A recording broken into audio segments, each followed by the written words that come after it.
So before we proceed, or we can proceed to other homologous series, let's just recap. So we said that we have alkanes, and alkanes are characterized by single bonds between carbon-carbon atom, right? And another thing that we talked about there is that they have a suffix, which is A, right? And another thing that I want to add now here is the fact that these compounds, they have a general formula, which is CnH2n plus 2. So let's make an example and say that we have propane, right? We know that propane has 3 carbon atoms, or is made up of 3 carbon atoms, 1, 2, 3. Then you fill that up with hydrogen.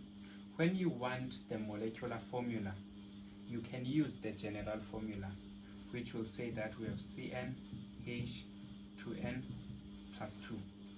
So N represents the number of carbons, right? N represents the number of carbons. So let's substitute now. It's going to be C. How many carbons there? 1, 2, 3. It's going to be C3, H, 2 times 3 plus 2. That's C3, H. 2 times 3 is 6. 6 plus 2, that's 8. This is the molecular formula of propane. Let's do the physical counting. It says we have 3 carbons, 1, 2, 3. How many hydrogens? 8. 1, 2, 3, 4, 5, 6, 7, 8. So basically, that's how you can use the general formula. Then, next up, we have alkene,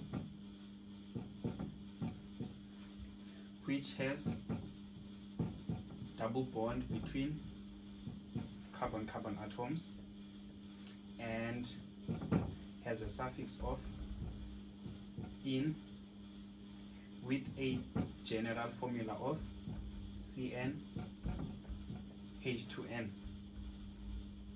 And lastly, we have alkyne with 3 bonds between carbon-carbon atoms, 1, 1, 2, 3.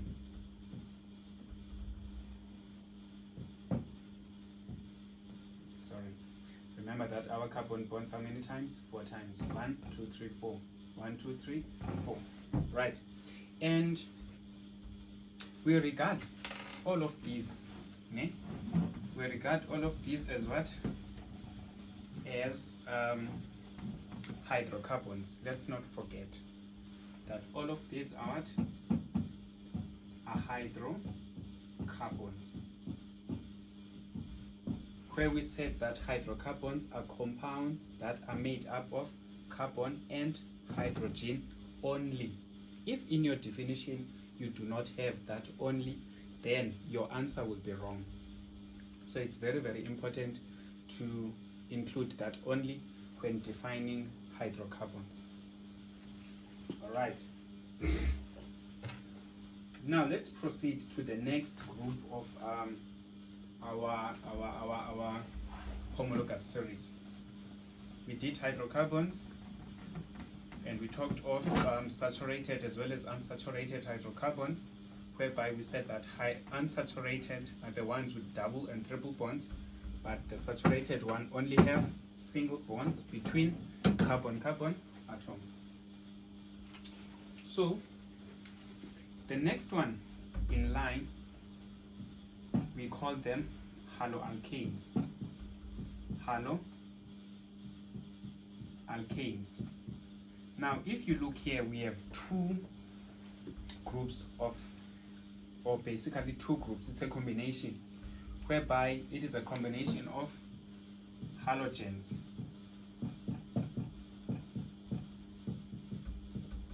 and alkanes,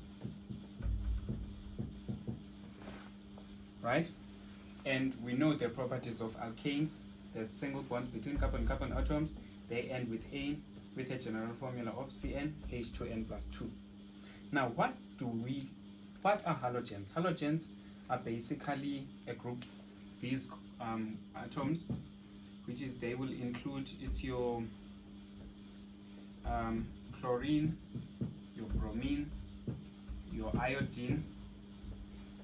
These are the most commonly used, especially in this topic. So we can stick here, but there's others. So these are basically your group 17 in your what do you call this, periodic table, ne? And zona, again, we did say that it will be your carbon. So we usually represent them with X, ne? We usually represent them with what? With X. So it will be your carbon, which will bond how many times? 4 times, and X. So that's how you can write the functional group of this, where that X represents these, ne? Now let's make an example to give an example of a haloalkane. So for instance, let's say we have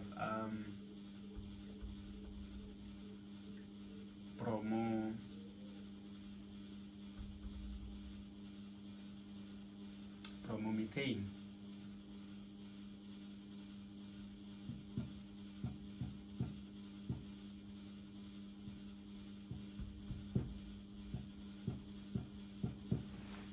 So we have bromomethane. It can be chloromethane, right? When you draw, or when you want to draw the structural formula, you know that meth means 1, so there's 1 carbon there. Then remember that carbon bonds how many times? 4 times. Then because we have bromo, which is Br, we're gonna put Br there. Then we fill the rest of the bonds with what? With hydrogen. So basically that is the structure, or the structural formula of bromomethane. And when writing now the molecular formula, we know there, but that there's what? There's 1C. How many hydrogens? 1, 2, 3 hydrogens, and Br. So that's how you will write the molecular formula of that. And in terms of now writing the general formula of that of basically now including all haloalkanes, right? It's a formula that you can use for all haloalkanes. It will be CnH2n plus 1, right? Then we put an X there. And remember, this is taken from this. But now instead of the 2, here we have 1. And why do you think we have that 1 there? It's because the other hydrogen has been replaced by the halogen, which is that Br. In this case, it is represented by that what? By that X. So that's how you can write the general formula for haloalkanes.